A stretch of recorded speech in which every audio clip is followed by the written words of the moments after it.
Assalamu alaikum. Very urdu teaching here, so better off probably speaking in English, if that's okay.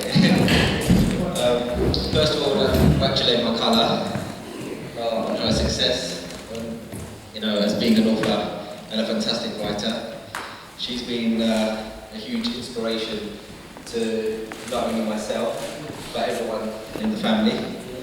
It's quite difficult to be obviously quite a creative writer, and we are very proud of her as a Khala. But not only as a Khala, but also as a mother, as a wife. She's been fantastic to all of us through us growing up throughout generations.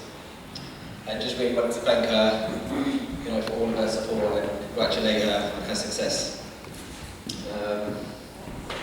Congratulations.